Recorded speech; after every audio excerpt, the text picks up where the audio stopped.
नमस्कार दोस्तों। आज 30 नवंबर है और आज के द हिंदू में क्या और क्यों पढ़ें इसके बारे में हम चर्चा करने जा रहे हैं। तो आज जो पहली न्यूज है वो है doubling court strength won't and pendency, है ना। तो ये है कि the supreme court on Tuesday said increasing the number of जजेस will not demolish the perennial problem of pendency, noting that it already difficult finding good lawyer to accept the call bench in high courts। यहाँ पे ये कहा जा रहा है कि यदि हम कोर्ट के स्ट्रेंथ को या मतलब कोर्ट में जितने जज हैं उनको हम डबल भी कर देते हैं, दो गुना भी कर देते हैं, तो भी जो लंबित मामले हैं उसे आसानी से खत्म नहीं किया जा सकता।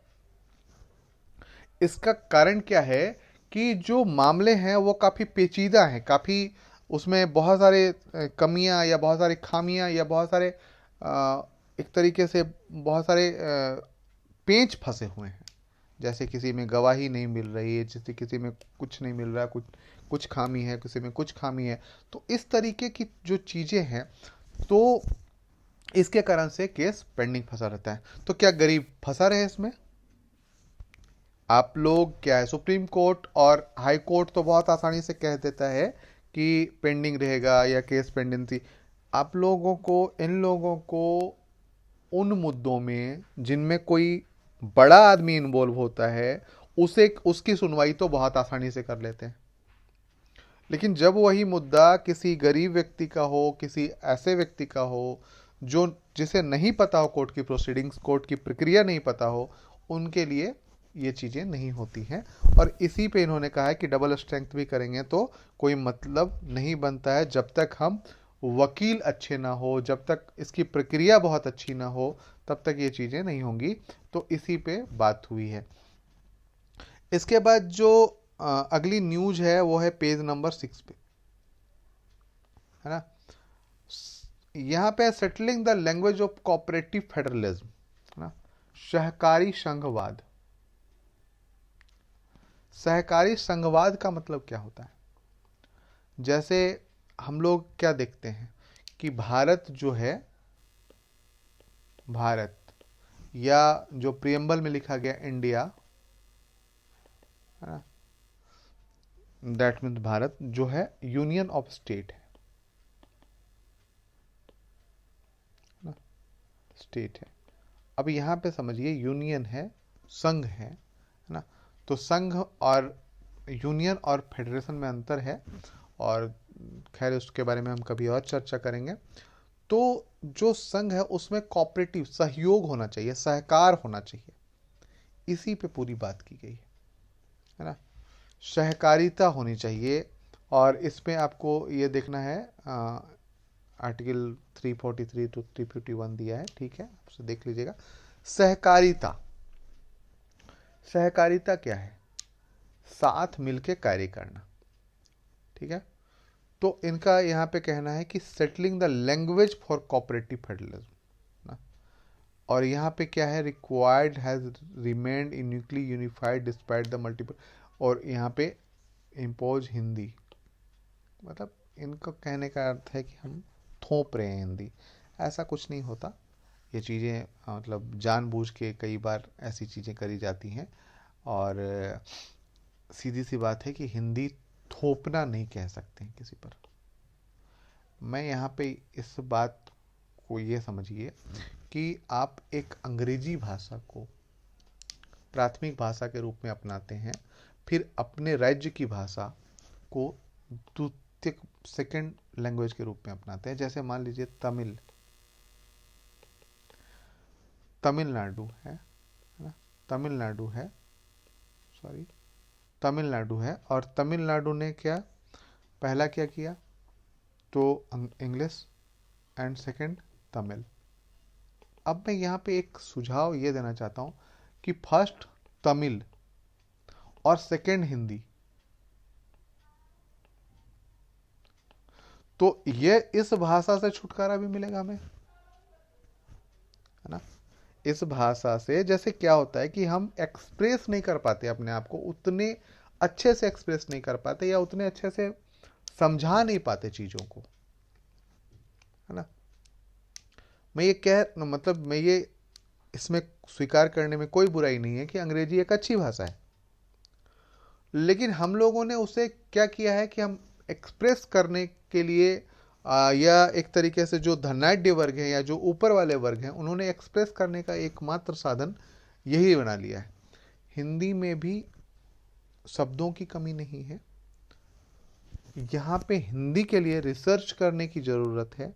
हिंदी के जो हिंदी के शब्दकोश हैं उसको समृद्ध करने की ज़रूरत है, उसके लिए समिति बनाने की आवश्यकता है। पर यहाँ पे इसके लिए कुछ नहीं किया जा रहा है।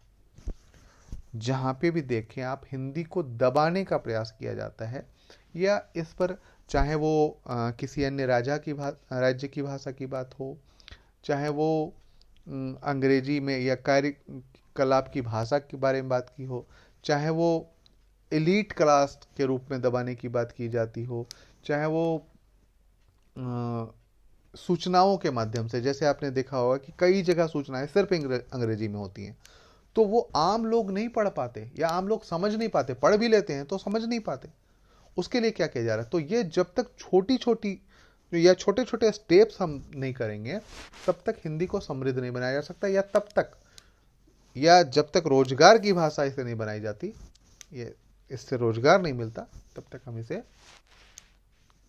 मतलब इसे एक प्रकार से थोपना हो जाएगा और इसे स्वीकार करना उतना आसान नहीं रह जाएगा। तो इसी पे बात की गई है, इसको पढ़ेंगे, है ना।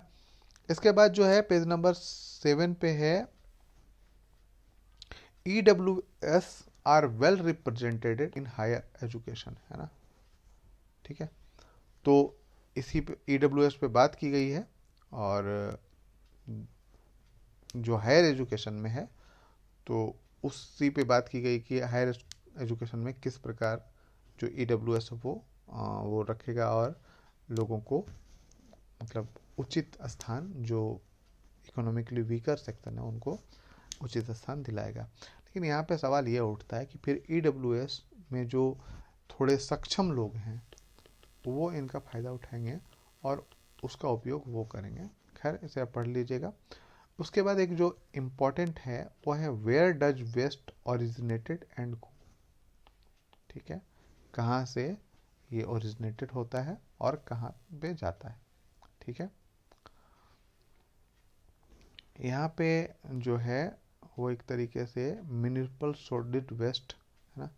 यहाँ पे देखिए जो जनरेट होता है वो कितना % होता है ना, 68%। BMW treated total quantity of waste, है ना, तो ये इतना % और इसी पे quality of hazardous waste recycled utilise वो कितना है, तो 100%। टारगेट है 100%, टारगेट 100%। पर भारत में कितने % का यूज किया जाता है, मतलब कितना वो कर दिया जाता है, तो 68% का। BMW ट्रीटेड मतलब इसको बायोमेडिकल वेस्ट ट्रीटेड प्लांट जो होता है वो 87% तक कर दिया जाता है। और जो हजार्डस या एक तरीके से जो वेस्ट हैं जैसे मोबाइल वगैरह, उसका जो है 45% तक कर दिया जाता है।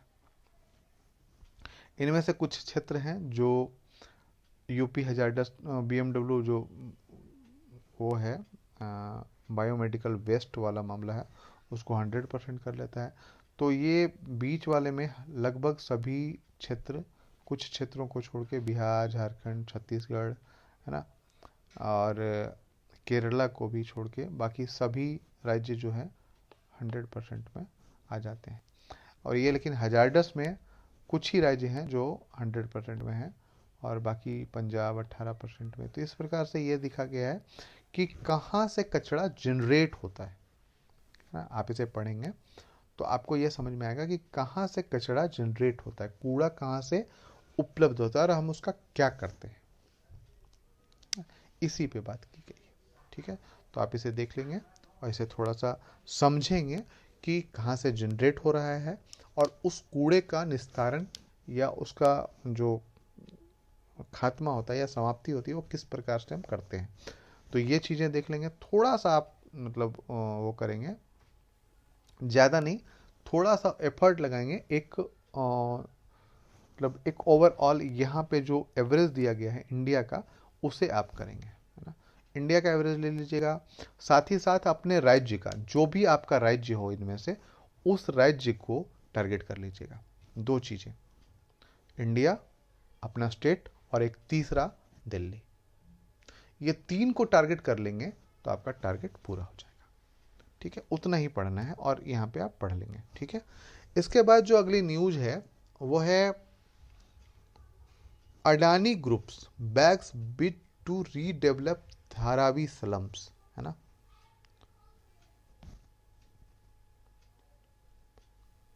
अडानी ग्रुप जो है उनको क्या मिला है, bags bid to redevelop Dharavi, Asia की सबसे बड़ी मलिन बस्ती या स्लम, है ना।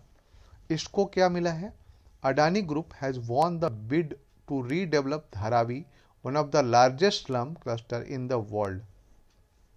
लार्जेस्ट स्लम क्लस्टर है पर एशिया का सबसे बड़ा है ना। Initial investment 5,069 crore, 5,569 crore. It outbid of DLF group which had quoted इतना।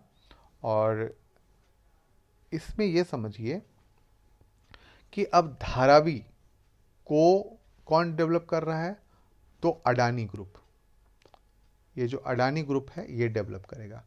अडानी ग्रुप डेवलप करने का मतलब है कि एक बहुत बड़ा प्रोजेक्ट है ना।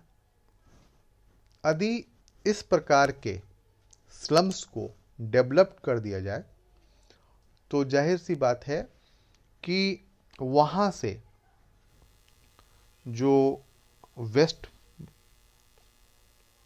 वेस्ट है उसका निस्तारण बहुत अच्छे से हो जाएगा, हेल्थ वहाँ का बहुत अच्छा हो जाएगा, क्योंकि हम जानते हैं कि स्लम में किस प्रकार से लोग रहते हैं।